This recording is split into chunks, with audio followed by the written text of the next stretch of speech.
Doctor plus YouTube நேயர்கள் அனைவருக்கும் உங்களுடைய வெல்னஸ் குருஜியுடைய அன்பான வணக்கங்கள். மனித பிறவி, இன்றைக்கு மனிதன் பிறவி எடுப்பதற்கான முக்கியமான காரணம் என்ன? இன்னைக்கு நிறைய காரணங்கள் சொல்லப்பட்டாலும், நிறைய விஷயங்கள் விவாதிக்கப்பட்டாலும் கூட, இன்றைக்கு மனிதன் பிறவி எடுப்பதற்கான முக்கியமான காரணம் தன் சந்ததியை உருவாக்குவதற்காகத்தான். இன்றைக்கு தர்ம, அர்த்த, காம, மோட்சம்னு சொல்லக்கூடிய 4 விஷயங்கள் ஒரு மனிதனுடைய கடமையாக இருக்கக்கூடிய தர்மம். இந்த தர்மத்தை நிலைநாட்ட நாம் எடுக்கக்கூடிய முயற்சியாக ஈட்டக்கூடிய பொருள் அர்த்தம்.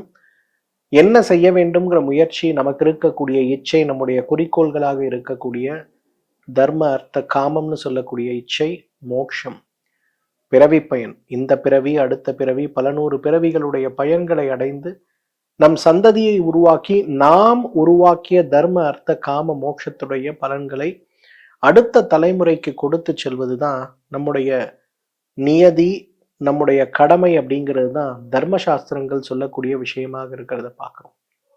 பொதுவாக குழந்தை இல்லாதவர்கள் ஹோமத்தில் கலந்து கொள்ளக்கூடாது, திருமணம் ஆகாதவர்களுக்கு சமூக அங்கீகாரமே கிடையாது அப்படின்னு சொல்லக்கூடிய அளவுக்கு குழந்தைக்கும் தலைமுறைக்கும் முக்கியத்துவம் வாய்ந்த ஒரு விஷயத்தை திரும்ப திரும்ப சொன்ன ஒரு சமூகம்னா நம்ம தமிழ் சமூகம் தான். சந்நியாசம்ங்கிறது வேற, ஆன்மீகம்ங்கிறது வேற. ஆனா லௌகிகமாக இருக்கக்கூடிய நாம் ஆரோக்கிய பெருவாழ்வு வாழ வேண்டும், ஆனந்த பெருவாழ்வு வாழ வேண்டும், உலகத்தில் இருக்கக்கூடிய ஒவ்வொரு இன்பத்தையும் மாறி மாறி சுவைத்து திளைத்து கடைசியில் ஆன்மீகத்தை அடைந்து இந்த பூவுலகை நீங்க வேண்டும், இம்மை மறுமைன்னு சொல்லக்கூடிய 2 விஷயத்திற்கும் தேவையான ஞானத்தை அடைய வேண்டும் அப்படிங்கிறது தான் நம்முடைய முன்னோர்கள், சான்றோர்கள், சித்தர்களுடைய வாக்காக இருக்கிறத பார்க்கணும். ஆனா மாடர்ன் லைஃப் வந்த பிறகு, இன்றைக்கு நவீன உலகத்துக்கு நம்ம வந்த பிறகு, கலாச்சாரமான, ஆன்மீகமான, அறிவியல் ரீதியான விஷயங்கள் எல்லாம் நம்ம ஒதுக்கி தள்ள ஆரம்பிச்சோம். அப்பதான் இந்த செக்ஸ்ன்னு சொல்லக்கூடிய வார்த்தை நல்ல மகிழ்ச்சியான ஒரு வார்த்தையாக இருப்பது போய், செக்ஸ்ன்னு சொல்லக்கூடிய வார்த்தை தவறான வார்த்தையாக சித்தரிக்கப்பட்டதை பார்க்கணும். உலகத்தில் இருக்கக்கூடிய எந்த கலாச்சாரத்திலேயாவது காமசாஸ்திரம் அப்படிங்கிற ஒரு புத்தகம் இருக்கா? கொஞ்சம் யோசிச்சு பாருங்க. அப்படி நம்முடைய முன்னோர்கள் வாழ்க்கையை எப்படி அனுபவித்து ருசித்து ரசித்து வாழ்ந்திருப்பார்கள் அப்படிங்கிறதுக்கு இதைவிட சிறந்த உதாரணம் என்ன? இன்னும் பிராங்கா சொல்லணும்னா, சீன மருத்துவத்துல, சீன கலாச்சாரத்துல, கிரேக்க கலாச்சாரத்துல, ரோமானிய கலாச்சாரங்கள்னு சொல்லக்கூடிய நமக்கு தெரிந்த கலாச்சாரங்கள், தெரியாத கலாச்சாரங்கள் எதிலேயுமே ஆண்ட்ராலஜின்னு சொல்லக்கூடிய செக்ஸ் சார்ந்த சிறப்பு விஷயங்களுக்கு தனி புத்தகமோ அறிவியல் புத்தகமோ இல்லை அப்படிங்கிறது தான் உண்மை. அப்ப நம்முடைய தமிழர்கள் எவ்வளவு ஆனந்தமான ஒரு வாழ்க்கையை வாழ்ந்திருப்பார்கள் யோசிச்சு பாருங்களேன். இன்னும் நிறைய புத்தகங்கள் நமக்கு கிடைக்கல. எதற்காக இன்றைக்கு ஒரு விஷயத்தை பத்தி நம்ம பேசணும்னா, தாம்பத்தியம் அப்படிங்கிறது ஒரு ஆணுக்கும் பெண்ணுக்கும் வெறும் ஒரு வாழ்க்கைக்காக, உளவியலுக்காக மட்டுமல்ல, ஆரோக்கியத்திற்காகவும் முக்கியமான ஒரு விஷயம்தான். செக்ஸ் வைத்துக் கொள்வதால் நம்ம உடம்புல ஏற்படக்கூடிய நல்ல பலன்கள் என்ன, நல்ல குணங்கள் என்ன, எவ்வாறு ஒரு செக்ஸ் ஒரு மனிதனை ஆரோக்கியமாக வைக்க உதவுகிறது அப்படிங்கிற விஷயத்தை பற்றி தான் இன்றைக்கு உங்களோடு. இன்னும் நிறைய நேரங்கள்ல நான் பார்க்கிறேன், இன்றைக்கு ஆன்மீகம் சார்ந்த விஷயங்களை ஆரோக்கியத்துக்குள்ள கொண்டு வரதும், ஆரோக்கியம் சார்ந்த விஷயங்களை ஆன்மீகம் மறுக்கிறதுமே பெரிய ஒரு குழப்பமாக இருக்கிறத பார்க்கிறேன். பொதுவாக ஆன்மீகம் சார்ந்த விஷயங்கள் வரும்போது ஒரு மாசத்துக்கே 2 முறை தான் தாம்பத்தியம் இருக்கணும், அதுக்கு மேல இருந்தா உடம்பெல்லாம் கெட்டு போயிடும் அப்படின்னு சொல்றதை நம்ம பார்க்கணும். ஆனா ஆரோக்கியம் சார்ந்த விஷயத்துக்கு நம்ம வந்தோம்னா, குறிப்பாக இன்றைக்கு காமசாஸ்திரம் சார்ந்த புத்தகங்கள்ல சொல்லி இருப்பது என்ன தெரியுமா? ஒரு மனிதன், ஒரு ஆணாகப்பட்டவன் குறைந்தது அவனுடைய குறிப்பிட்ட வயது வரை தினசரி உடலுறவு கொள்வதில் எந்த விதமான தவறும் கிடையாது. ஆனால் உடலுறவு கொள்ளுவதற்கு தேவையான அளவு பலத்தை வைத்துக் கொண்டு அதை செய்ய வேண்டும், உடலை வீணாக்க கூடாது அப்படிங்கிறது சொல்றதையும் பார்க்கிறோம். அதே போல ஒரு ஆண் கலவியில் ஈடுபடும் போது தன்னுடைய மனைவியாக இருக்கக்கூடிய பெண்ணையோ மற்ற பெண்களோடு கலவியில் ஈடுபடும் போது யார் கூடலாம் சேரக்கூடாதுங்கிற ஒரு பெரிய பட்டியலே கொடுத்திருக்கிறத பார்க்கிறேன். தன்னை விட வயது முதிர்ந்தவர்கள், கணவனை இழந்தவர்கள், ஏற்கனவே ஒரு ஆணோடு ஒன்றுக்கு மேற்பட்ட ஆண்களோடு தொடர்பு கொண்ட பெண்களை, அதே போல பெண்ணுக்கு விருப்பம் இல்லாமல் ஒரு ஆண் அவரை தொடவே கூடாது அப்படிங்கிற மாதிரி கிட்டத்தட்ட 20 வகையான அழகான கோட்பாடுகளை காமசாஸ்திரம் வகுத்திருக்கிறத நான் பார்க்கிறேன். அப்ப யோசிச்சு பாருங்களேன், இன்றைக்கு இருப்பது போல செக்ஸ் போல திணிக்கப்பட்ட, ரொம்ப அழுத்தப்பட்ட ஒரு விஷயம் கிடையாது செக்ஸுங்கிறது. ஒரு கணவனும் ஒரு ஆணும் பெண்ணும் முறையாக அவர்களுடைய மனது, உடல், ஆத்மா ஒன்றிணைந்து செய்யக்கூடிய ஒரு ஆனந்த கூத்தாட்டம் தான் செக்ஸுங்கிறது. இன்னைக்கு இந்த செக்ஸ் ப்ராப்பரா இருந்தா என்ன பெனிஃபிட்ஸ் நமக்கு கிடைக்கும்?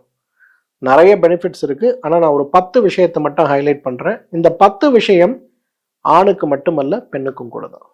ஸோ செக்ஸ் வச்சுக்கிட்டா 10 பெனிஃபிட்ஸ் கிடைக்கும். என்ன பெனிஃபிட்ஸ் கிடைக்கும்? நம்பர் 1, மன மகிழ்ச்சி கிடைக்கும். இன்றைக்கு நல்லா யோசிச்சு பாருங்களேன். நீங்களாம் ஒரு படம் ரஜினியோடது பார்த்துருப்பீங்களான்னு எனக்கு தெரியல. 6லிருந்து 60 வரைன்னு அப்படிங்கிற ஒரு படம். அந்த அண்ணனை ஒருத்தர் இருப்பாரு. அவருக்கு தம்பிங்கெல்லாம் விட்டு போயிடுவாங்க, நிறைய கஷ்டத்துல இருப்பாரு, எல்லாமே இருக்கும். அப்ப அந்த மனைவி என்ன பண்றதுனே தெரியாம, இவரோட கஷ்டத்தை எப்படி தீர்க்கிறதுன்னு தெரியாம இருக்கும்போது அழகா ஒரு வார்த்தை சொல்லுவார். இன்னைக்கு ஒரு கணவனும் மனைவியும் நம்ம ஒன்னா இருக்கோம்னா, ஏழைகளுடைய மிகப்பெரிய ஆனந்தத்திற்கான விஷயமே செக்ஸ் மட்டும்தான். அதனால ஒன்றும் கவலைப்படாத அப்படின்னு சொல்லி அவங்க 2 பேரும் இணைகிற ஒரு நிகழ்ச்சி வருவதை நம்ம பார்ப்போம். இது எதுக்கு நான் சொல்றேன்னா, இன்றைக்கு மன மகிழ்ச்சிங்கிற விஷயம் கோடி ரூபாய் கொடுத்தாலும் கிடைக்காத விஷயமாக, இன்றைக்கு ஒரு மாதத்திற்கு 10 லட்சம் கணவன் சம்பாதிக்கிறாரு, 10 லட்சம் மனைவி சம்பாதிக்கிறாங்க, பெரிய வீடு, நிறைய கார், நிறைய வசதி இருந்தாலும் எத்தனை பேர் மனமகிழ்ச்சியோட இருக்கீங்க? ஹானஸ்ட்லி பதில் சொல்லுங்க. பணம் இருக்கவங்களை விட்டுருங்க, சாதாரணமா நம்மள மாதிரி இருக்கக்கூடிய மிடில் கிளாஸ் எத்தனை பேர் மனமகிழ்ச்சியா இருக்கும்? ஏன் மனமகிழ்ச்சியா இல்லைன்னு பார்த்தோம்னா, நம்முடைய மனதில் இருக்கக்கூடிய எண்ணங்களை நாம் வெளிப்படுத்துவது போல் நம்முடைய உடலுடைய தேவையை வெளிப்படுத்துவது கிடையாது. ஒரு கணவன் மனைவி இணைவு அப்படிங்கிறது, ஒரு ஆணும் பெண்ணும் இணைவது அப்படிங்கிறது சாதாரண விஷயம் கிடையாது. இந்த 2 இணைவும் நடைபெறும் போது உடல், மனம், ஆத்மா இந்த 3 விஷயமும் ஒருங்கிணையும் போது யாருக்கு எனர்ஜி இல்லையோ அவங்களுக்கு எனர்ஜி கிடைக்கிறதையும், யார் எனர்ஜி கூடுதலாக இருக்காங்களோ அவங்க எனர்ஜி ஷேர் பண்றதையும், 2 பேருக்குமே எனர்ஜி இல்லாத நிலையில கூட 2 பேர் உடலும் இணையும் போது உண்டாகக்கூடிய அந்த உரசலால் உருவாகக்கூடிய அந்த எனர்ஜி இருக்கு இல்லையா, உடலையும் மனதையும் மிகப்பெரிய அளவுல புத்துணர்வு அடைய செய்யறதை நம்ம பார்க்கணும். ஸோ இந்த புத்துணர்வுக்கு என்ன தேவை? நிச்சயமா செக்ஸ் தேவை. இன்னைக்கு 40 வயசுல இருக்கக்கூடிய கணவன் மனைவிகள் யாரெல்லாம் அந்த வீடியோ பாக்குறீங்களோ, இன்று இரவே முயற்சி செய்து 2 பேரும் ஒன்னாக சேர முடியுமான்னு பாருங்க. இன்னைக்கு உங்க வீட்டுல பிரச்சனைகள் இருக்கலாம், தொழில்ல பிரச்சனைகள் இருக்கலாம், குடும்பத்துல பிரச்சனைகள் இருக்கலாம், எல்லாமே இருக்கலாம். ஆனா என்ன நடந்தாலும் எது நடந்தாலும் கணவன் மனைவி இணைவு அப்படிங்கிறது நம்முடைய கடமைன்னு ஒரு ஆணும் ஒரு பெண்ணும் நினைத்து இணையும் போது, நம்முடைய வாழ்க்கையுடைய ஒரு முக்கியமான தேவை நினைத்து நினையும் போது எவ்வளவு பிரச்சனை வரட்டுங்க, உலகமே எதிர்த்து நிக்கட்டும், அதை ஜெயிக்கக்கூடிய அளவுக்கு மனமகிழ்ச்சி ஏற்பட்டு விடுவதை பார்க்க முடியும். செக்ஸ் மனமகிழ்ச்சியை வழங்கக்கூடிய மிகப்பெரிய விஷயம். நமக்கு நல்லா பிடிச்ச ஒரு சாப்பாடு இருக்குன்னு வச்சுங்களேன். ரொம்ப நாளா அம்மா பால் கொழுக்கட்டை செஞ்சு கொடுப்பாங்க. அது வெளியில எங்கேயுமே கிடைக்காது. நீங்களும் 30-20 வருஷமா சாப்பிடல. திடீர்னு பார்த்தா உங்களுக்கு கண் முன்னாடி பால் கொழுக்கட்டை இருக்கு, யாரோ செஞ்சு கொண்டு வந்து கொடுக்குறாங்க, உனக்கு தான் பிடிக்குமே சாப்பிடுப்பான்னு. அதை சாப்பிடும்போது உங்க மனசுல ஒரு மகிழ்ச்சி வரும் இல்லையா? இந்த மகிழ்ச்சியை நீங்க கோடி ரூபாய் கொடுத்தும் வாங்க முடியுமா? முடியாது இல்ல. இந்த மகிழ்ச்சியை கொடுக்கக்கூடிய ஒரு விஷயம்தான் தாம்பத்தியம்னு சொல்லக்கூடிய செக்ஸ். செக்ஸுங்கிறத தவறா நினைக்காதீங்க. செக்ஸுங்கிறத மகிழ்ச்சிக்கான ஒரு முக்கியமான ஆயுதமாக பயன்படுத்துங்க. 2வது நோய் எதிர்ப்பு சக்திங்க. இதுல ரொம்ப பியூட்டிஃபுல் விஷயம் பாருங்களேன். நம்ம ஆன்மீகத்துல போனீங்கன்னா நீங்க செக்ஸ் வச்சுக்கிட்டா உங்க எனர்ஜி குறைஞ்சிரும், உங்களுக்கு நோய் வரும்னு சொல்லுவாங்க. ஆனா உண்மை என்ன தெரியுமா? ஆரோக்கியத்தோடு நீங்கள் வைத்துக் கொள்ளக்கூடிய தாம்பத்தியம் உங்களுடைய நோய் எதிர்ப்பு சக்தியை அதிகப்படுத்தும். இன்னைக்கு ஜப்பான்ல போய் நம்ம பார்க்கிறோம், 1 லட்சம் தம்பதிகள் ஆரோக்கியமா இருக்காங்க, கான்சியஸா இருக்காங்க, யாரோட உதவியும் இல்லாம தனியா இயங்கக்கூடிய அளவுக்கு நிறைய பேர் இருக்காங்க. அதுக்கு காரணம் என்ன? போய் ஆராய்ச்சி பண்ணி கேட்கிறாங்க. அதுல பெரும்பாலானோர் சொன்ன விஷயம் இல்லைல்ல, வாரத்திற்கு 2 முறை அல்லது 3 முறை தாம்பத்தியத்தை கட்டாயம் வைத்துக் கொள்வதை நாங்கள் பழக்கமாக வைத்திருக்கிறோம் சொல்றாங்க. என்ன அழகான ஒரு சயின்டிபிக் ரிசர்ச் அவுட்கம் பாருங்க. ஏன்னா இன்னைக்கு எப்படி ஆயுளை நீட்டிக்கிறதுன்னு ஒரு பக்கம் ஆராய்ச்சி பண்ணிட்டு இருக்காங்க. ஆனா நம்ம முன்னோர்கள் ஆயுளை நீட்டிக்கக்கூடிய சுலபமான வழியாக, நோய் எதிர்ப்பு சக்தியை அதிகப்படுத்தக்கூடிய சுலபமான வழியாக வைத்திருப்பது எது? சாம்பத்தியம் தான். கணவன் மனைவி 2 பேருமே நீண்ட காலம் வாழ வேண்டும், நன்றாக வாழ வேண்டும், இளமையாக வாழ வேண்டும், எந்த சிரமமுமற்ற ஆரோக்கிய வாழ்க்கையோடு வாழ வேண்டும் நினைக்கக்கூடியவர்கள் நீங்க யாராக இருந்தாலுமே குறைந்தது வாரத்திற்கு 2 முறையாவது துணையோடு சேரக்கூடிய ஒரு முயற்சியை செய்ய முடியுமான்னு பாருங்க. நோய் எதிர்ப்பு சக்தி ரொம்ப நல்லா இருக்கும். 3வது, சில வகையான புற்றுநோய்களை தடுக்கக்கூடிய சக்தி செக்ஸுக்கு உண்டுங்க. குறிப்பா ப்ராஸ்டேட் கேன்சர். இன்னைக்கு ஆண்களுக்கு அந்த ப்ராஸ்டேட்னு சொல்லக்கூடிய உறுப்புடைய வேலை என்ன தெரியுமா? விதைப்பையிலிருந்து வெளிவரக்கூடிய உயிரணுவானது, அந்த உயிரணு நீண்ட நேரம் உயிரோடு இருப்பதற்காக உடல் சுரக்கக்கூடிய ஒரு அமிலத்தை சுரப்பதுதான் ப்ராஸ்டேட்.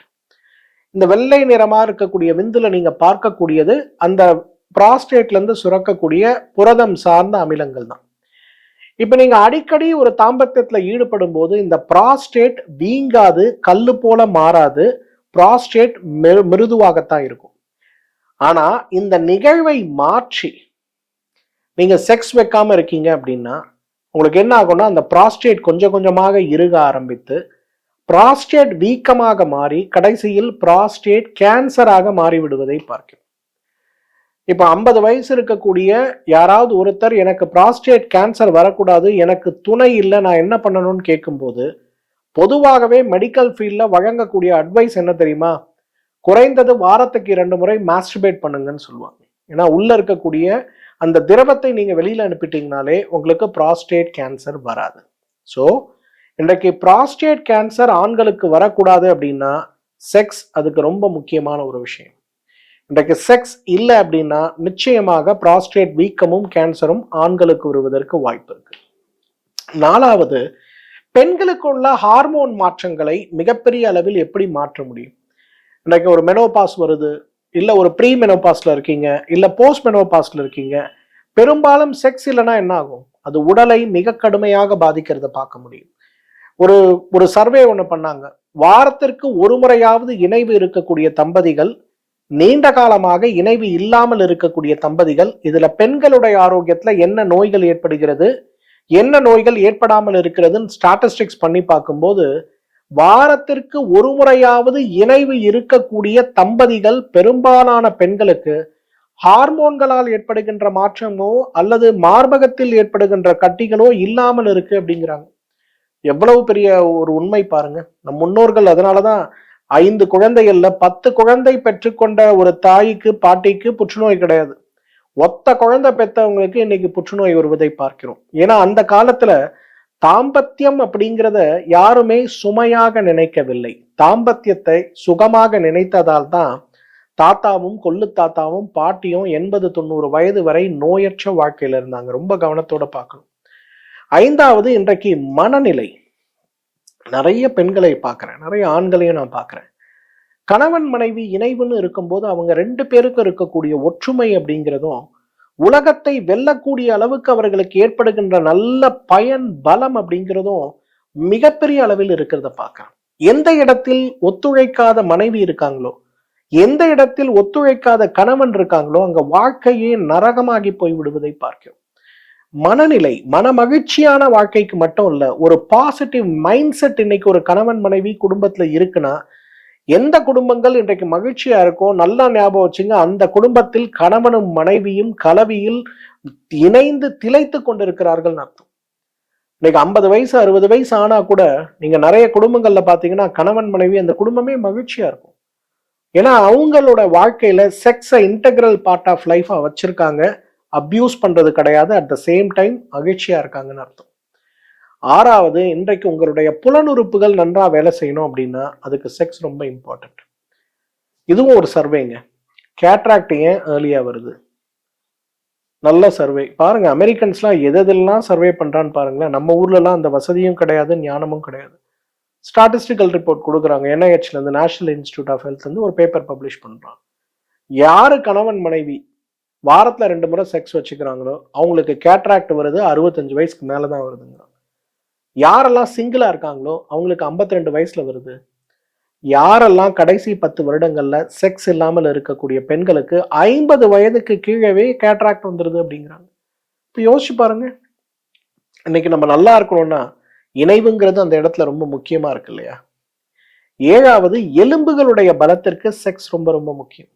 நீங்க கால்சியம் மாத்திரை சாப்பிடுங்க, விட்டமின் டி மாத்திரை சாப்பிடுங்க, மீன் எண்ணெய் மாத்திரை சாப்பிடுங்க, கீரை சாப்பிடுங்க, காய்கறி சாப்பிடுங்க, என்ன வேணா பண்ணிட்டு போங்க. ஆனா எலும்புகளுடைய பலம் உங்களுக்கு நல்லா இருக்கணும் அப்படின்னா தாம்பத்தியம் இல்லை என்றால் அது சாத்தியம் கிடையாது அப்படிங்கிறது தான் உண்மை. இன்றைக்கு ஒரு சன்னியாசியை நீங்க பாருங்க, ஒரு லௌகிகனை பாருங்க. சன்னியாசி ஒரு 40 வயது 50 வயது ஆகும்போது அவருடைய ஆரோக்கியத்தையும், அதே லௌகிகத்துல இருக்கக்கூடிய ஒரு ஆணுடைய ஆரோக்கியத்தையும் பாருங்க, பெரிய டிஃபரன்ஸ் நீங்க பார்க்க முடியும். இன்னைக்கெல்லாம் சன்னியாசிகள் தான் அதிகமா சக்கரை நோயால பாதிக்கப்படுறாங்க. இன்னைக்கு இருக்கிற மடாதிபதிகள் நிறைய பேரை நான் பார்க்குறேன். எல்லாருக்கும் சுகர், எல்லாருக்கும் ஹார்ட் ப்ராப்ளம், நிறைய பேருக்கு கிட்னி ப்ராப்ளம். எதனால வருது? அப்ப தாம்பத்தியத்தால் நிறைய நோய்கள் வரும்னு சொல்லப்பட்டாலும் கூட தாம்பத்தியம் இல்லாமல் இருக்கக்கூடிய ஆச்சாரியர்களுக்கு ஏன் நோய் வருதுங்கிற ஒரு கேள்வி நமக்கு வருது இல்லையா? காரணம், இன்றைக்கு அவர்களுக்கும் ஹார்மோன்கள் இருக்கக்கூடிய மாற்றங்களுக்கும் இன்றைக்கு லௌகிகத்தில் இருப்பவர்களுக்கும் பெரிய ஒரு முக்கியம் என்ன? இன்னைக்கு லௌகிகத்தில் இருப்பவர்கள் இணைவுங்கிறது ரொம்ப முக்கியம். இணைவு இருந்தால் எலும்புகள் ஆரோக்கியமாக இருக்கும். அதே போல துணையோடு இணைபவர்களுடைய தோல் ஆரோக்கியம், முக ஆரோக்கியம், தேஜஸ் நன்றாக இருக்கிறத நாங்க பார்க்க முடியும். இந்த இடத்துல நீங்க ஒரு விஷயத்த புரிஞ்சுக்கணும். ஒரு கணவன் மனைவி இடையே, ஒரு ஆண் பெண்ணிடையே இருக்கக்கூடிய இணைவுங்கிறது 2 பேரும் உடலும் மனதும் ஒத்து போய் அவர்கள் மகிழ்ச்சிக்காக செய்யக்கூடிய இணைவாக இருக்கும்போது உங்களுக்கு எந்த விதமான நோய்களோ அல்லது பாதிப்போ ஏற்படாது. அதே நேரத்துல கணவன் மனைவி ஆண் பெண் யாராக இருந்தாலுமே அவர்களுடைய ஆரோக்கியத்திற்காக எடுத்துக்கொள்ளக்கூடிய இணைவாக அது இருக்கும்போது, வாரம் 2 முறை குறைந்தது இருக்கக்கூடிய இணைவாக இருக்கும்போது உங்களுக்கு 100% எந்த நோயுமே ஏற்படாது. ஆனா அதை அபியூஸ் பண்ண ஆரம்பிக்கிறோம். வாரத்துக்கு 5 நாள், வாரத்துக்கு 7 நாள் இதை பண்ணும்போது நிறைய சிரமங்கள் வரலாம். அந்த வகையில இன்றைக்கு ஆரோக்கியமாக இருக்க வேண்டும், எலும்புகள் பலமாக இருக்க வேண்டும், இளமையாக இருக்க வேண்டும். என்னை பார்த்தா 60 வயசு மாதிரின்னு யாரும் சொல்லக்கூடாது. என்னை பார்த்தா 40 வயசுன்னு சொல்லணும். ஆசையா இருக்கா? கல்யாணம் முடிஞ்சதுல இருந்தே மனைவியோடு, மனைவியுடைய இசைவோடு ஆனந்தமா இருக்க முயற்சி பண்ணுங்க. இளமையா இருக்கலாம். தலைமுடி கொட்டாது. எல்லாமே மாறி போறதை பார்க்க முடியும். ராஜ உறுப்புகள் பலமாகணும்னா தாம்பத்தியம் தேவைங்கிறது காமசாஸ்திரம். உங்களுடைய மூளை, உங்களுடைய இதயம், உங்களுடைய நுரையீரல், உங்களுடைய ஈரல், உங்களுடைய சிறுநீரகங்கள், உங்களுடைய செரிமான மண்டலம், நரம்பு மண்டலம், இதெல்லாம் பலமாகணும்னு நீங்க நினைச்சீங்கன்னா, பலத்தோடு ஒரு ஆழ்ந்த வாழ்க்கையை, நீண்ட வாழ்க்கையை, மகிழ்ச்சியான வாழ்க்கையை வாழ வேண்டும் அப்படின்னு நீங்க நினைச்சீங்கன்னா, அதுக்கு நீங்க செய்ய வேண்டியது என்ன? தாம்பத்தியத்திற்கு ஒரு முக்கியத்துவம் கொடுக்க வேண்டும். ஏன்னா அது நீங்க கொடுக்கலன்னா என்ன ஆகும்? உங்களுக்கு உங்களோட ராஜ உறுப்புகள் நிச்சயமாக கொஞ்சம் கொஞ்சமாக பலம் இழக்கும். ஒரு புத்துணர்வுங்கிறது வேணும் இல்லையா? உடம்புடைய அடிப்படையாக இருக்கக்கூடிய திசுக்கள் இருந்து ஒரு புத்துணர்வு வேணும் இல்லையா? நம்ம திருவள்ளுவர் குறள்ல ரொம்ப அழகா சொல்றாருல, நம்முடைய புலனுறுப்புகள், நம்முடைய இதயம், நம்முடைய ஆத்மா, நம்முடைய உச்சி முதல் கால் வரை இருக்கக்கூடிய எல்லா திசுக்களையும் ஆனந்தத்தை அளிக்கக்கூடிய ஒரே செயல் அது தாம்பத்தியம் தான். அதனால இன்றைக்கு இளமையா இருப்பது மட்டும் இல்ல, ராஜ உறுப்புகள் நன்றாக இருந்தால்தான் நீங்க நல்லா இருக்க முடியும். ராஜ உறுப்புகள் நன்றாக இருப்பதற்கு இணைவு அவசியம். 10வது ரொம்ப முக்கியமானது, இன்றைக்கு ஆரோக்கியமான குழந்தை வேணும்னாலும் ரெகுலரா செக்ஸ் வச்சுக்கணும். இன்றைக்கு உயிரணுக்கள் எவ்வளோ குவாலிட்டியா இருக்கும்னா, நீங்க வாரத்துக்கு 2 முறையாவது இணையக்கூடிய ஒரு வழிமுறை இருந்தா மட்டும்தான் புதிய அணுக்களுடைய உற்பத்தி வந்துகிட்டே இருக்கும். எந்த அளவுக்கு புதிய அணுக்களுடைய உற்பத்தி வந்துகிட்டே இருக்கும், அந்த அளவுக்கு குழந்தை ஆரோக்கியமாக இருக்கும். இன்னைக்கு யாரெல்லாம் குழந்தை இல்லாத தம்பதிகள் இருக்கீங்க, நிச்சயமாக ஆரோக்கியமான சந்ததி உங்களுக்கு வேணும்னா வாரம் 2 முறையாவது இணைவு தேவை. செக்ஸோட பெனிஃபிட்ஸ் எல்லாம் நம்ம பார்த்தோம். தினமும் செக்ஸ் வச்சுக்கலாமா? அழகான கேள்வி இல்லையா அது? என்ன கேட்டீங்கன்னா தினமும் செக்ஸ் வச்சுக்கலாம், எந்த விதமான தப்புமே கிடையாது. ஆனா தினமும் செக்ஸ் வச்சிக்கிறதுக்கு தேவையான அளவுக்கு நம்ம உடம்புல ஆற்றலை நாம் பெருக்கிக் கொள்ள வேண்டும். உடம்புக்கு ஆற்றல் கிடையாதுங்க, மனசுக்கு மட்டும் ஆசை இருக்கு. தினமும் செக்ஸ் வைத்துக் கொள்ளக்கூடிய அளவுக்கு ஆசை இல்லை, அது பேராசை. அந்த பேராசை இருக்குன்னா அப்ப நீங்க என்ன பண்ணணும்? அதற்கென்று உடலை தயார் செய்ய வேண்டும். நிறைய உணவு முறைகள் மாற்றம், புரதச்சத்துக்களை உடலில் சேர்ப்பது, நல்ல உடற்பயிற்சி, நல்ல மனப்பயிற்சி, இது எல்லாம் இருக்கு அப்படின்னா உங்களுக்கு ஆற்றல் மிகப்பெரிய அளவில் ஏற்படக்கூடிய வாய்ப்புகளை வைத்திருந்தீங்கன்னா உங்களுக்கு தினசரி செக்ஸ் ஆரோக்கியம்தான். நம்ம ஆயுர்வேதத்துல வாஜீகரண சிகிச்சைன்னு ஒண்ணு உண்டு. இந்த காலத்துல அரசர்களுக்கு கொடுக்கக்கூடிய சிறப்பு சிகிச்சைகள். அரசர்கள்லாம் போருக்கெல்லாம் போவாங்க. ஒரு 3 மாசம் 6 மாசம் 8 மாசம் போருக்கு போவாங்க. இப்ப இருக்க மாதிரி எங்க குண்டை கொண்டு போய் இன்னொரு ஊர்ல போடுறது, எல்லாம் படையோட குடும்பத்தோட கிளம்பி போக வேண்டியதுதான். சண்டை போடுவாங்க. 8 மாசம் 9 மாசம் கழிச்சு திரும்பி வருவாங்க. போரில் வெற்றி, மிகப்பெரிய மகிழ்ச்சி எல்லாத்தோடவும் திரும்ப வரும். திரும்ப வரும்போது அந்த இடத்துல ஒரு ஹாலிடே வரும் இல்லையா, ஒரு பிரேக் எடுப்பாங்க இல்லையா. இந்த பிரேக் எடுக்கக்கூடிய நேரத்துல அவர்களுடைய உடல் ஆற்றல், மன ஆற்றல், தன்னம்பிக்கை, அதே போல அவர்களுடைய திறன், ஆண்மை திறனை பெருசா அவங்க அனுபவிக்கணும் அப்படிங்கிற ஒரு ஆவல் ஏற்படும் போது காம சாஸ்திரத்துல வாஜீகரண சிறப்பு சிகிச்சைகள் சொல்லப்பட்டிருக்கிறத பார்க்கும். அப்படின்னா என்ன அர்த்தம்? வெறும் ஆணுக்கு மட்டும் இல்ல, பெண்ணுக்கும், அந்த அரசனுக்கு மட்டுமல்ல, அந்த ராணிக்கும் சிறப்பு சிகிச்சைகள் செய்வாங்க.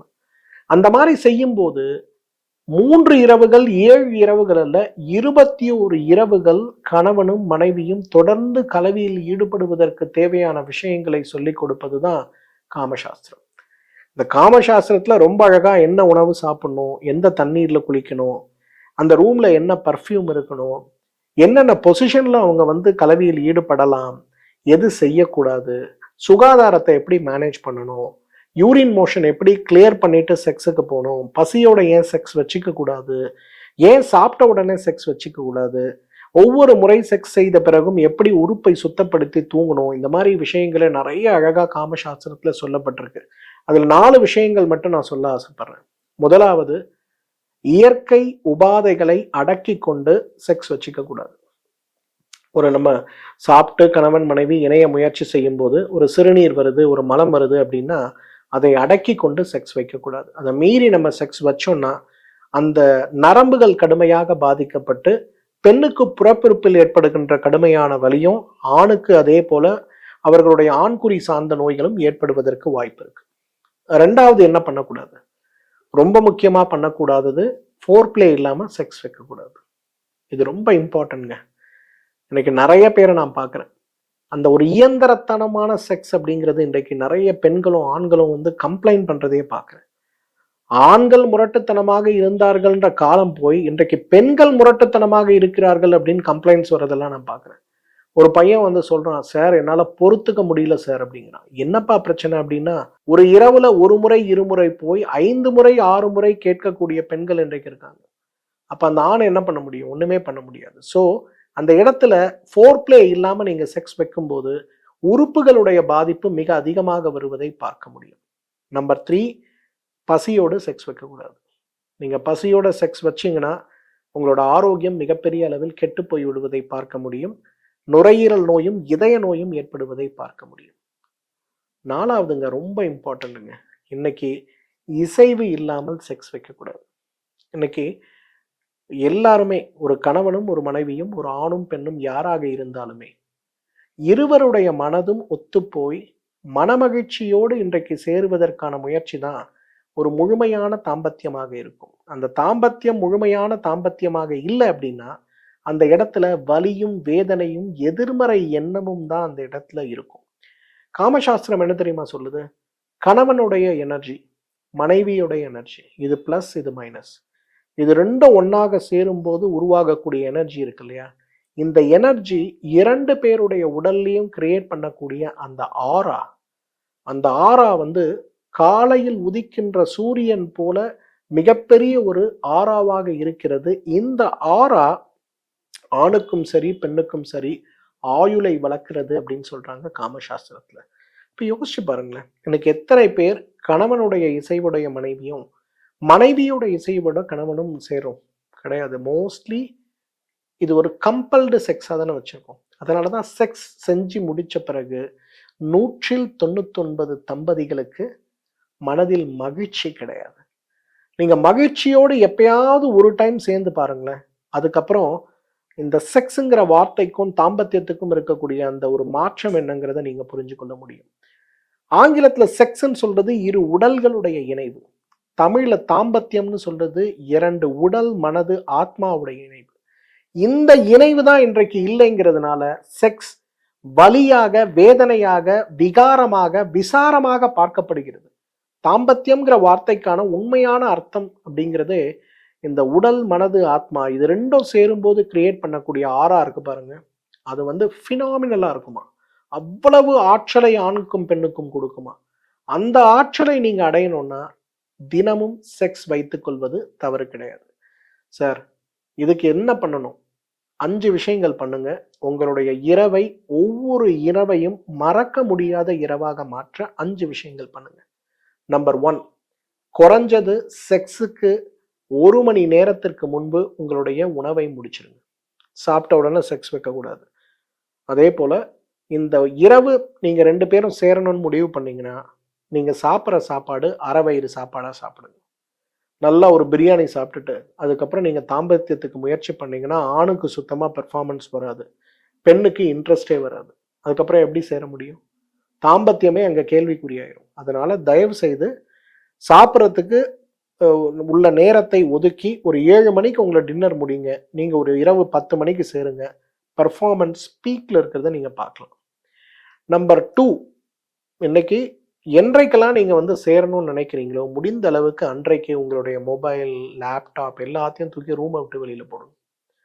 நான் எரெக்டைல் டிஸ்ஃபங்க்ஷன் பத்தி பேசும்போது ஒரு ஸ்பெசிபிக் எரெக்டைல் டிஸ்ஃபங்க்ஷன் பத்தி சொன்னேன். அதாவது நீங்க ஒரு ஆழ்ந்த மகிழ்ச்சியில் ஈடுபட்டு இருக்கும் போது ஒரு மெசேஜோட சவுண்டு கிளிக்னு அடிச்சதுன்னு வச்சுங்களேன், எரெக்ஷன் போயிடும். உங்களுடைய கான்சன்ட்ரேஷன் எல்லாமே முழுக்க முழுக்க மனைவியை மகிழ்ச்சிப்படுத்துவதில் கணவனும், கணவனை மகிழ்ச்சிப்படுத்துவதில் மனைவியும் இருக்க வேண்டுமே தவிர அந்த இடத்துல டிஸ்ட்ராக்ஷனே வரக்கூடாது. அதனால முடிஞ்ச அளவுக்கு உங்களோட எலக்ட்ரானிக் கேஜெட்ஸ் வந்து எல்லாத்தையும் தூக்கி ரூமை விட்டு வெளியில போடுங்க, சைலண்ட்ல போடுங்க, ஆஃப் பண்ணுங்க, லைஃபை என்ஜாய் பண்ணுங்க. நம்பர் 3, இன்றைக்கு வேகமா முடிக்கணுங்கிற ஒரு ஆசையோட பண்ணாதீங்க. இன்னைக்கு எல்லா இடத்துலையும் பார்த்தீங்கன்னா கணவன் மனைவிக்கு இடையே இருக்கக்கூடிய செக்ஸோட டைம் பார்த்தீங்கன்னா 15 நிமிஷங்க. இன்னைக்கு ஒரு ஸ்டாட்டிஸ்டிக்ஸ் சொல்றான், இந்தியாவில் 15 நிமிஷம் இருக்குங்க. இன்னைக்கு அமெரிக்கா போனால் 8 நிமிஷம் இருக்கான். இன்னைக்கு வந்து ஆஸ்திரேலியாவில் இருக்கக்கூடிய ஒரு சர்வே சொல்லுது 3 நிமிஷம் தான் செக்ஸா. அவ்வளோ குறைவான நேரத்தில் எப்படி ஒரு அந்யோன்யத்தை நீங்க உங்க மனைவியோட உருவாக்க முடியும்? அப்ப குறைந்தது ஒரு 1 மணி நேரம், 2 மணி நேரம் ஒரு தழுவல், ஒரு தடவுதல், ஒரு முத்தம், ஒரு கட்டிப்பிடித்தல், ஃபோர்ப்ளே முழுமையா செஞ்சு நீங்க வழக்கமாக வைக்கக்கூடிய தாம்பத்தியத்திற்கு அவசரம் காட்டாமல் மெதுவாக செய்து கடைசியாக எல்லாத்தையும் முடிச்ச பிறகு கூட அமைதியாக படுத்து கண்ணை மூடி ஓய்வெடுக்கக்கூடிய ஒரு நிகழ்வு அங்க தேவை. அவசரப்படுத்தி அவசரமாக செக்ஸ் வைக்க கூடவே கூடாது. ரொம்ப கேர்ஃபுல்லா இருங்க. 4வது, எல்லாருக்குமே செய்யக்கூடிய இன்னொரு முக்கியமான விஷயம் என்ன தெரியுமா? ஃபேண்டசி. ஆண்கள் பொதுவாக, இன்றைக்கு பெண்களும் நிறைய பெண் குழந்தைகள் இந்த பிரச்சனையோடு வரதை பார்க்குறேன். அவங்க செக்ஸ் வைக்கும்போது பெரும்பாலும் ஒரு கணவன் மனைவியையோ அல்லது மனைவி கணவனையோ நினைக்காமல் அவங்களுக்கு பிடித்த ஆட்களை பற்றி நினைத்து கொண்டிருக்கக்கூடிய ஒரு ஃபேண்டசி செக்ஸ் சிண்ட்ரோம் அப்படின்னு சொல்லக்கூடிய நோய் நிறைய பரவிட்டு வரதை பார்க்குறோம். நீங்க உங்க கணவனை நினைத்து மனைவியும், மனைவியை நினைத்து கணவனும் சேரும்போது அந்த இடத்துல வந்து ஒரு ஆத்மார்த்தமான ஒரு நல்ல விஷயம் நடக்கிறத பார்க்கலாம். ஆனா அந்த ஃபேண்டசியில நீங்க பண்ணும்போது உங்க மூளையில அது கில்ட்ன்னு சொல்லக்கூடிய ஒரு வகையான ஒரு உணர்வை ஏற்படுத்தும் போது செக்ஸ் முடிஞ்சப்பறம் உங்களுக்கு 2 பேருக்குமே ஹாப்பினஸ் இருக்காது. இன்னைக்கு இது ஒரு பெரிய ப்ராப்ளம். ஸோ கணவன் மனைவியை, கணவன் அதே போல மனைவி கணவனை முழுமையாக நினைத்து ஒருங்கிணைந்து செய்யக்கூடிய ஒரு தாம்பத்தியம் அப்படிங்கிறது இன்னைக்கு ரொம்ப முக்கியம். இன்னைக்கு நம்ம நிறைய பேர், நான் பார்க்குற நிறைய யங்ஸ்டர்ஸ் இன்னைக்கு இந்த ப்ராப்ளத்தோட வந்து என்கிட்ட பேசும்போது அவங்க சொல்றது இதுதான், ஃபேண்டசி செக்ஸ்ன்னு சொல்லுவோம். கணவன் வந்து வேற யாரோ ஒரு பெண்ணையோ அல்லது ஒரு அவருக்கு பிடிச்ச ஒரு விஷயத்தையோ நினைச்சுப்பாரு. இன்றைக்கு பெண்களும் அதே போல கணவன் இல்லாம வேற யாரையோ நினைக்கக்கூடிய ஒரு நிகழ்வு. அப்ப இது முடிஞ்ச பிறகு உங்க மனசுல ஒரு கில்ட் தான் வருமே தவிர ஹாப்பினஸ் வராது. இது செக்ஷுவல் லைஃபை ரொம்ப மோசமா பாதிக்குது. கொஞ்சம் கேர்ஃபுல்லா இருங்க.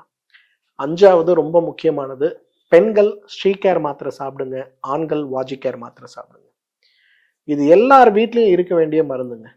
ஹானஸ்ட்லி சொல்றேன். உங்க வீட்டுல ஒரு கல்யாணமான ஒரு புதுமண தம்பதிகள் இருக்காங்கன்னா பெற்றோர்கள் இந்த நிகழ்ச்சியை பார்க்குறவங்க, இந்த வீடியோவை பார்க்குறவங்க ஸ்ரீகேர் வாஜிகேர் ஆர்டர் பண்ணி உங்க வீட்டில் அந்த பையனுக்கும் பெண்ணுக்கும் கொடுங்க.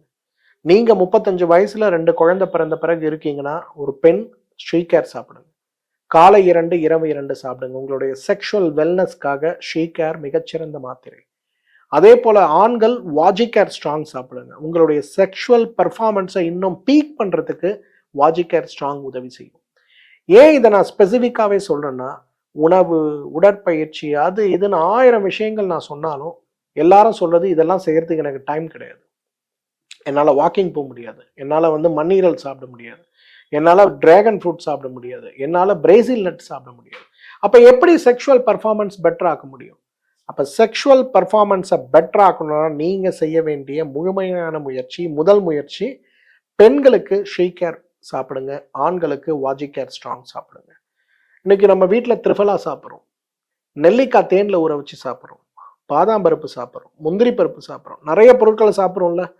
அந்த மாதிரி எல்லாரும் இன்றைக்கு செக்ஷுவல் லைஃப்ல ஹாப்பினஸ் வேணும், தாம்பத்தியம்னு சொல்லக்கூடிய அந்த வார்த்தைக்கான முழுமையான அர்த்தத்தோடு நான் இருக்கணும்னு நினைக்கக்கூடிய தம்பதிகளாக நீங்க இருந்தீங்கன்னா, இந்த வாஜிகேரும் ஷீ கேரும் எவ்வளவு நாளைக்கு உங்களுக்கு தாம்பத்திய வாழ்க்கை தேவைன்னு நினைக்கிறீங்களோ அவ்வளவு நாளைக்கு சாப்பிடுங்க. எண்ட் ஆஃப் த டிஸ்கஷன் ரொம்ப சிம்பிள். தினமும் செக்ஸ் வச்சுக்கலாமா? வச்சுக்கலாம். கணவன் மனைவி உடல் ஆரோக்கியத்தோடு ஒருவரோடு சேர்ந்த புரிதல், பரஸ்பர அன்பு, இதை விட முக்கியமாக ஒருவரோடு இருக்கக்கூடிய இசைவோடு தினசரி செக்ஸ் தாராளமா வச்சுக்கலாம். கவலைப்படவே வேண்டாம். தினமும் செக்ஸ் வச்சுக்கலான்னு சொல்லிட்டேன். அப்ப யார் வச்சுக்க கூடாது? 5 பேர் நிச்சயமா வச்சுக்க கூடாது. நம்பர் 1, நீங்க அதீத இதய நோயாளிகளா இருக்கீங்கன்னா நிச்சயமாக தினசரி செக்ஸ் கூடவே கூடாது. ஆனா வாரம் ஒரு முறை நிச்சயமா வச்சுக்கலாம். ஏன்னா இன்றைக்கு இதயத்துடைய அழுத்தம், இதயம் செலுத்துகின்ற ஓட்டத்தின் மூலமாக நமக்கு கிடைக்கக்கூடிய இரத்த ஓட்டத்துல தான் விரைப்புத்தன்மை வரும். ஒருவேளை வாரம் ஒரு முறை உங்க எனர்ஜியை கன்சர்வ் பண்றீங்கன்னா உங்களால ரொம்ப ஹாப்பியா நீங்க நினைக்கிறதை விட கூடுதல் நேரம் உங்களால் தாம்பத்தியத்தில் ஈடுபட முடியும். ஆனா நீங்க அதை பண்ணலை அப்படின்னா, வாரத்துக்கு 2 முறை நான் பண்றேன், 3 முறை பண்றேன் ட்ரை பண்ணீங்கன்னா உங்களோட எஃபிஷியன்சி குறையும். எஃபிஷியன்சி குறையும் போது தன்னம்பிக்கை குறையும். அப்ப தாம்பத்தியம் மகிழ்ச்சியாக இருக்காது. ஸோ நிச்சயமாக இதய நோயாளிகள் செய்யக்கூடாது. சிறுநீரக நோயாளிகள் நிச்சயமா தினசரி செக்ஸ் வச்சுக்க கூடாது. பொதுவா சிறுநீரக நோயாளிகள்ல 199 பேருக்கு எரெக்டைல் டிஸ்ஃபங்க்ஷன் இருக்கும். அவங்களால செக்ஷுவலா பெர்ஃபார்ம் பண்ண முடியாது. அப்ப முறையான மருத்துவ ஆலோசனையோட வாஜிகேர் சார்ந்த மருந்துகளையோ வாஜிகேர் ஸ்ட்ராங் சார்ந்த மருந்துகளையோ எடுத்துக்கொள்ளும் போது வாரம் ஒரு முறை அல்லது 15 நாட்களுக்கு ஒரு முறை தாராளமாக நீங்க செக்ஸ் வச்சுக்கலாம். 3வது, இரத்த அழுத்தத்திற்கான அதிகமான மாத்திரைகள் சாப்பிட்டு கொண்டிருப்பவர்கள் தினசரி செக்ஸ் வைக்கக்கூடாது. ஏன்னா நீங்க செக்ஸ் வைக்கும்போது ஒவ்வொரு டைமுமே உங்களோட பெர்ஃபார்மன்ஸ் பீக்கா இருக்கும். உங்களோட ஹார்ட் ரேட் அதிகமாகும், உங்களுடைய பிளட் ப்ரெஷர் அதிகமாகும். ஆல்ரெடி பிளட் ப்ரெஷரை குறைக்கிறதுக்கு ஒரு மருந்து போட்டுக்கிட்டு நீங்க பெர்ஃபார்மன்ஸ்ல பண்ணீங்கன்னா உங்க பிளட் ப்ரெஷர் கட்டுப்படாது. 2வது, பெர்ஃபார்மன்ஸும் ரொம்ப குறைஞ்சு போகும். அப்போ வாரத்துக்கு ஒரு முறை வாஜிகேர் சார்ந்த மாத்திரைகளை சாப்பிட்டு ஷீ கேர் சார்ந்த மாத்திரைகளை மனைவிக்கு கொடுத்தீங்கன்னா ப்ராப்ளம் இருக்காது. 4வது, மனநோயோடு போராடி கொண்டிருப்பவர்கள் நிச்சயமா தினசரி செக்ஸ் வைக்கக்கூடாது. என்ன ப்ராப்ளம் ஆகும் தெரியுமா? செக்ஸ் வச்சாதான் தூங்க முடியுங்கிற அளவுக்கு மனநிலை மாறும். அப்ப அந்த நிலையில அவங்களால அவர்களுடைய துணையோடு செக்ஸ் வச்சுக்க முடியலன்னா கோபங்கள், சண்டைகள் பெரிய பிரச்சனையாக மாறும். அதனால வாரம் ஒரு முறை அல்லது மாதம் ஒரு முறை செக்ஸ் வச்சுக்கிட்டாலே போதும். மனநோயாளிகள் நிச்சயமா தினசரி செக்ஸ் வைக்கக்கூடாது. 5வது, ரொம்ப இம்பார்ட்டன்ட் ஆனது, ஏற்கனவே நுரையீரல் மண்டல நோய்களால் அவதிப்பட்டவர்கள், குறிப்பா டியூபர்குலோசிஸ்ல பாதிக்கப்பட்டவங்க தினசரி செக்ஸ் வைக்கக்கூடாது. ஏன்னா என்னதான் டியூபர்குலோசிஸ்ல இருந்து நீங்க குணமானாலும் கூட உங்களோட லங்கோட கெப்பாசிட்டி 80% தான் இருக்கும். அதை மீறி நீங்க டெய்லி செக்ஸ் வைக்க ஆரம்பிச்சீங்கன்னா டெய்லி செக்ஸ் வைப்பதே உங்களுக்கு மீண்டும் நுரையீரல்ல காசநோயை கொண்டு வருவதற்கான வாய்ப்பு இருக்கு. நான் சொன்ன 5 பேரும் டெய்லி செக்ஸ் வைக்கக்கூடாது. மற்றவங்க எல்லாரும் வச்சுக்கலாம். ஆனா அகெயின் நான் திரும்பவும் சொல்றேன், தினசரி தாம்பத்தியத்தில் ஈடுபடுவதற்கான முயற்சி வெறும் ஆணுடைய முயற்சியோடு நிறுத்தாம உங்களுடைய துணைக்கு தேவையான ஆரோக்கியத்திற்கான ஊட்டச்சத்துக்கான உணவுகளையும் தேவைனா ஸ்ரீகேர் மருந்துகளையும் கொடுத்து நீங்களும் வாஜிகேர் சார்ந்த மருந்துகளை சாப்பிட்டு தினசரி செக்ஸ் தாராளமா வச்சுக்கலாம், தப்பே கிடையாது. இந்த வீடியோவை உங்களோட ஃப்ரெண்ட்ஸ் எல்லாருக்கும் ஷேர் பண்ணுங்க. ஏன்னா நம் சமூகத்தில் கருத்துக்கள் நிறைய தவறாக இருக்கிறத பார்க்குறேன். விந்து விட்டவன் நொந்து கெட்டான் அப்படின்ற ஒரு பழமொழி சொல்லுவாங்க. அப்படின்னா என்ன அர்த்தம் தெரியுமா? சுய இன்பத்தில் ஈடுபடுபவர்களுக்கு உடல் பாதிப்பு ஏற்படும் சொல்லக்கூடிய பழமொழி தானே தவிர தாம்பத்தியத்தில் ஈடுபடுபவனுக்கு ஏற்படுகின்ற நோய் அப்படிங்கிறது கிடையாது. இந்த புரிதல் நமக்கு தேவை. அதே போல இன்றைக்கு ஆன்மீக பாதை வேறு, ஆரோக்கிய பாதை வேறு. நம்ம யாரும் போய் சன்னியாசி ஆக போறது இல்லை. நம்ம யாரும் போய் சித்தர்களாக மாறப்போவது கிடையாது. நமக்கு தேவை ஒரு மகிழ்ச்சியான வாழ்க்கை, மகிழ்ச்சியான இல்லறம். இந்த பிறவி நாம் எடுத்ததற்கு செய்ய வேண்டிய கடமைகளை முழுமையாக ஆற்ற வேண்டிய முயற்சி, அந்த முயற்சியோடு நாமும் மகிழ்ச்சியாக இருப்பதற்கு எடுக்க வேண்டிய முயற்சி. இதுதான் நம்முடைய வாழ்க்கையுடைய குறிக்கோள். அந்த குறிக்கோளை அடைவதற்கு, அந்த குறிக்கோளுக்கு நாம் பிரயாணம் செய்யும் போது மனச்சோர்வும் உடல் சோர்வும் ஏற்படாமல் இருப்பதற்கு தாம்பத்தியம் மிகச்சிறந்த மருந்து. அதை மறந்து விடக்கூடாது. இந்த வீடியோவை உங்களோட கம்யூனிட்டியில ஷேர் பண்ணுங்க, உங்களோட ஃப்ரெண்ட்ஸுக்கு ஷேர் பண்ணுங்க. புதிதாக கல்யாணம் ஆக போகிற ஒவ்வொரு பையனுக்கும் ஒவ்வொரு பொண்ணுக்கும் இந்த வீடியோவை ஷேர் பண்ணி தாம்பத்தியம்னா என்ன, அதோடைய பெனிஃபிட்னா என்னங்கிற ஒரு எஜுகேட்டிவ் வீடியோவா இது நிச்சயமா இருக்கும். ஷேர் பண்ணுங்க. நிறைய கமெண்ட்ஸ் இதுல வரும். உங்களுடைய கருத்துக்களை நான் வரவேற்கிறேன். அந்த கருத்துக்களுக்கு பதில் சொல்லவும் காத்து கொண்டிருக்கிறேன். மீண்டும் சந்திப்போம். நன்றி, வணக்கம்.